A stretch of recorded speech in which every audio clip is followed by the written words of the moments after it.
Welcome to Founders Future, a podcast powered by Closers.io, where we dive into the journeys of innovative entrepreneurs and explore the road ahead for them and their companies. I'm your host, Mishal Saeed, and in each episode, we uncover the stories behind impactful ventures, the challenges faced along the way, and the strategies driving their future growth. Today, we're thrilled to have Jovanna Meeks joining us. She is the founder and director of Maven and Muse. Jovanna brings over a decade of expertise in branding and marketing, helping small businesses and startups stand out through authentic storytelling and compelling design. We'll explore her founding story, how Maven and Muse is transforming the creative landscape, and what her vision looks like for scaling this dynamic agency. So let's dive in. Jovanna, welcome to Founders Future. Thank you. Thank you so much for having me here. Absolute pleasure having you on the show today. So take us back to the beginning. What specific problem within the branding or marketing landscape inspired you to actually found Maven and Muse?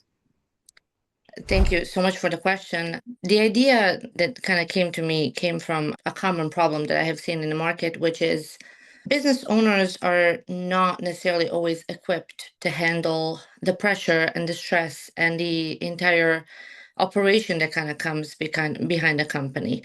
Often a company will look seemingly okay, seemingly functional, but deep down there are some issues, human issues that definitely can be worked on in order to avoid some issues and to avoid lower sales, to avoid some leakages internally, which absolutely can be fixed before scaling.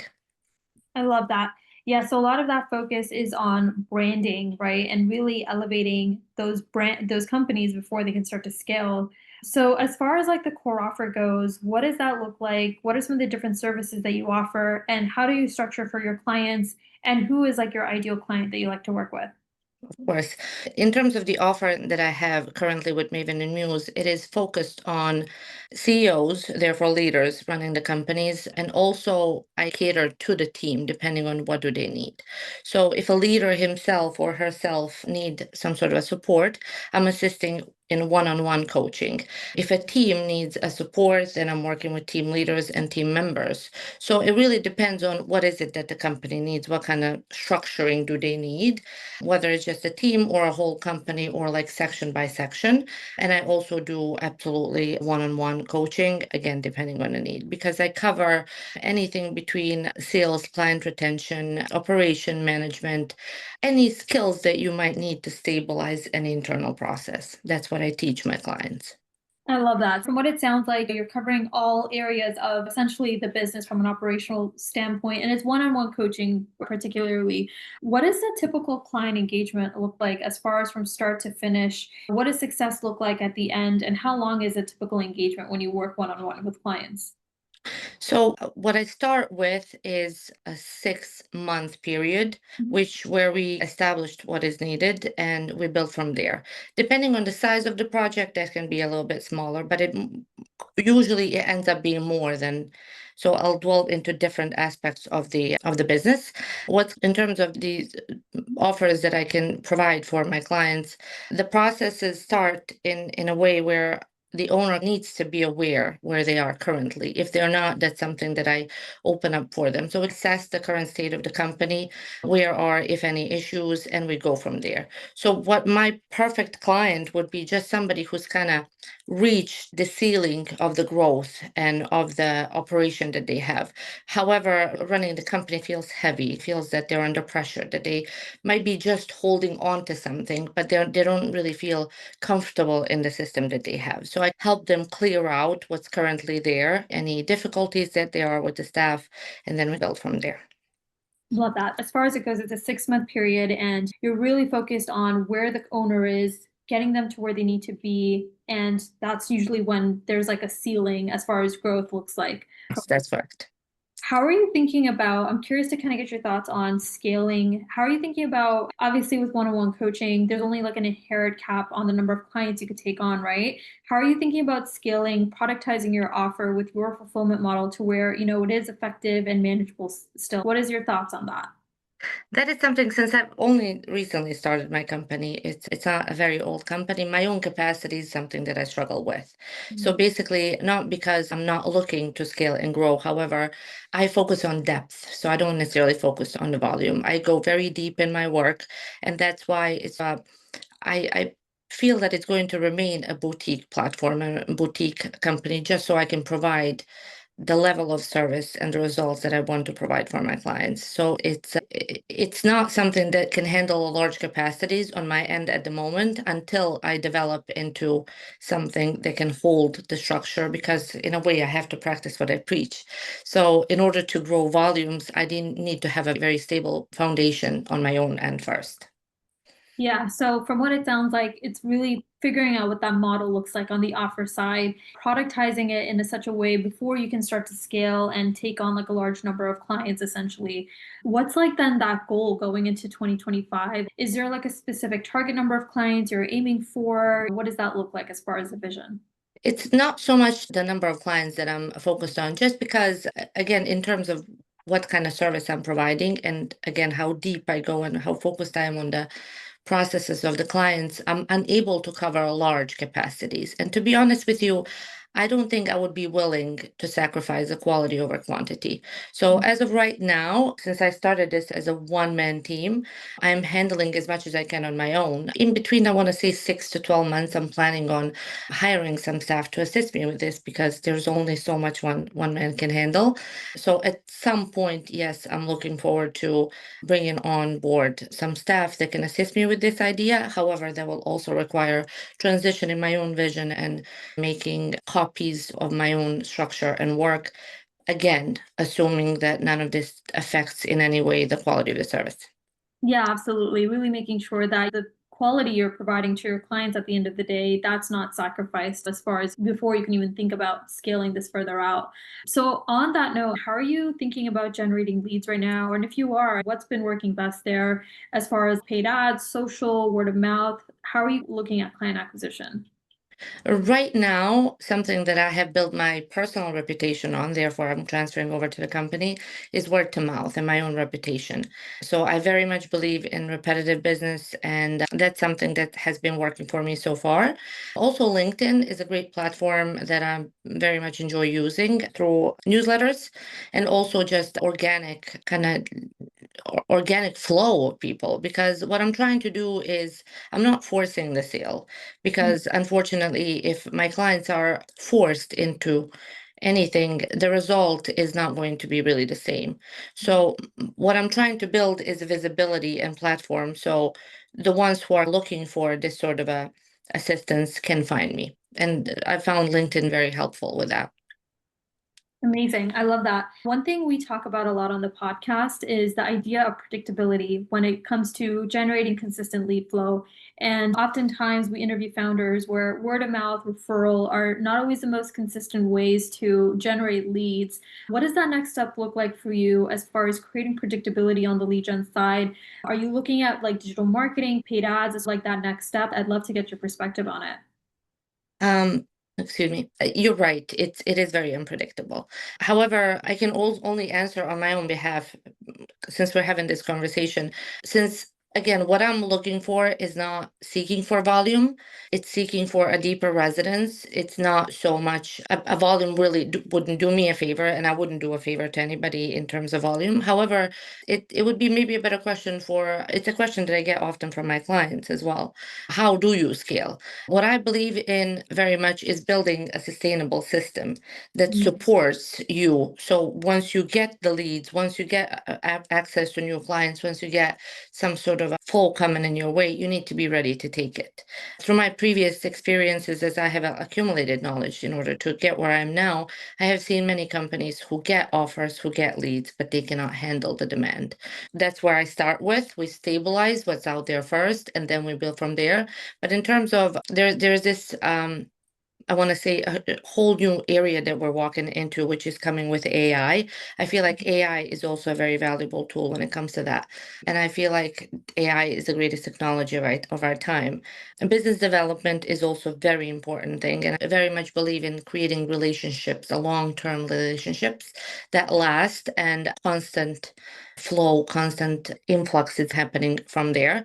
I believe in sturdy. I believe in building foundations. I believe in people as very much. I believe when you try to do things by integrity and you're running your business with integrity, I didn't really see often that people are struggling with the leads. I feel like that kind of comes organically as a part of that system building. So you get there.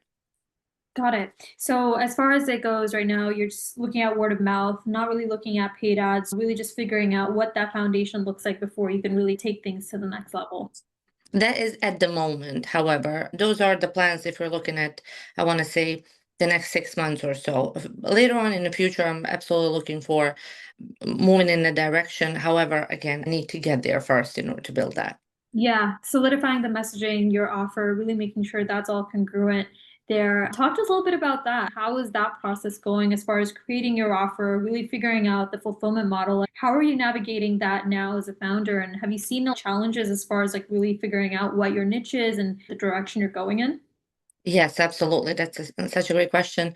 I can't really tell you that I have had issues setting up the offer because the offer is something that I'm deeply aligned with. And that's just something that I'm not too calculative on in a way. It's just something that feels right. And I know that my previous knowledge and my current education on it and my constant upgrading is helping me understand people's needs. So basically, that's what I'm guided by, looking for a problem that I can offer a solution for.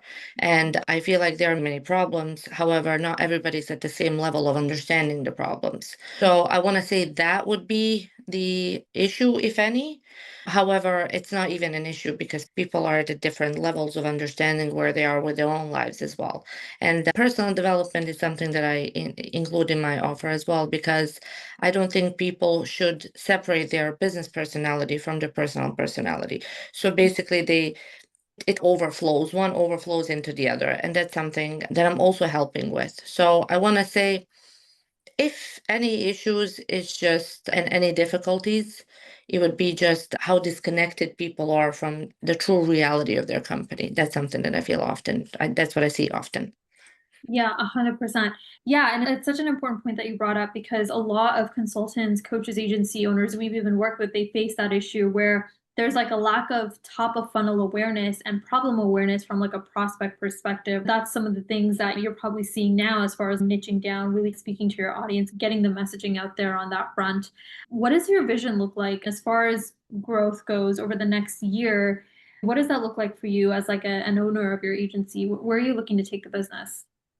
To tie it into the previous question that you've just asked and something that you encounter as well, I'm looking for to raise awareness, that's something that I'm focused on, to raise visibility, to have business owners, teams, and whichever audience that I have look more internally, whatever that means for them.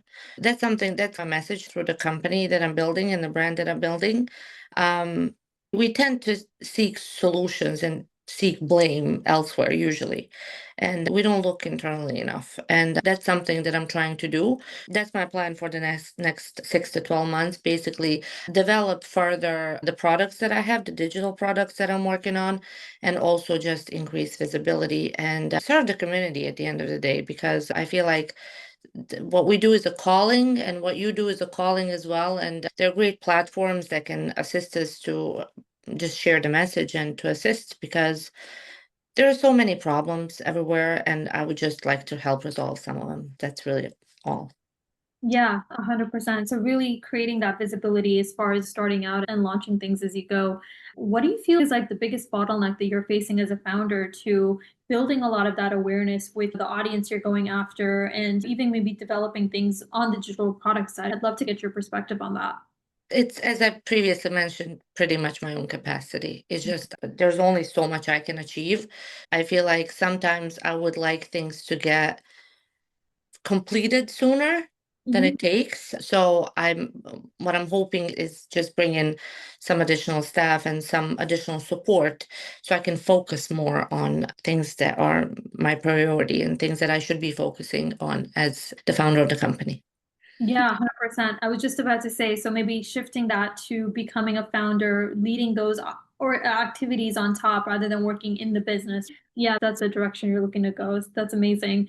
What do you feel is the best piece of advice you would give to our listeners tuning in? Some of them are entrepreneurs, founders looking to start their own business. What would you say to them just starting out?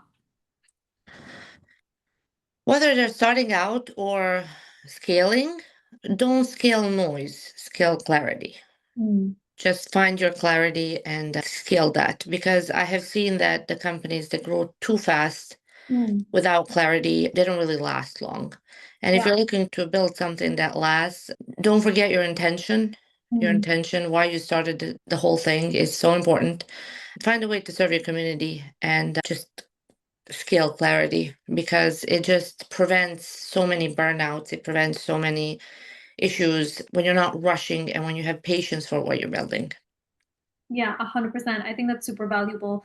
How do you see the digital marketing and creative space evolving in the coming years, especially with AI on the forefront? How are you positioning your business to stay on top of that evolution?